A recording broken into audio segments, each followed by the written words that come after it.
In Germantown, the Northwest Jaguars travel to Seneca Valley High School to take on their crosstown rival, the Screamin' Eagles. These two teams are not just fighting for bragging rights, but also to hoist the King's Trophy at the end of the game. In the first quarter, after a 5-minute drive, Adrian Platt caps off the drive from 1 yard out with the touchdown run. The Eagles would go on the scoreboard for 7-0. The Jaguars would have a response after a 6-minute drive on the play-action pass. Dayon Mason passes to Chris Craddock. He gets the grab. 7-7, we're all tied up.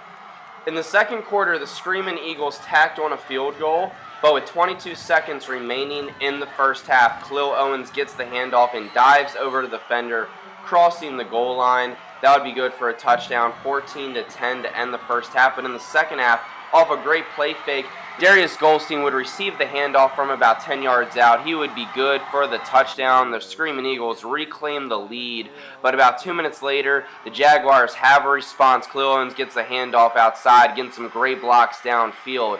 He would go 51 yards for the distance. That would be good for a Jaguars touchdown.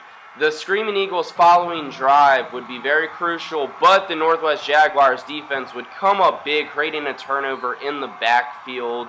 Following the turnover, the Northwest Jaguars give the ball to no other than Khalil Owens, who would make the Screamin' Eagles pay. He breaks 1, 2, 3, 4, 5, 6 possible tacklers to go 31 yards for the touchdown.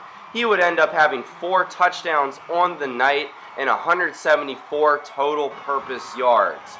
Adrian Platt and the Screamin' Eagles would respond with a touchdown of their own with about 6 minutes left in the fourth quarter, but it would be the Jaguars who would put the final nail on the coffin with this play, Khalil Owens crossing the goal line from 1 yard out. That would make the final score 35-23 as the Northwest Jaguars win the rivalry game, and the King's Trophy goes back to Northwest High School.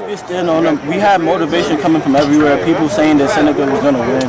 So we just held that as a motivation, and we was the underdog, so we just had to pull out the victory.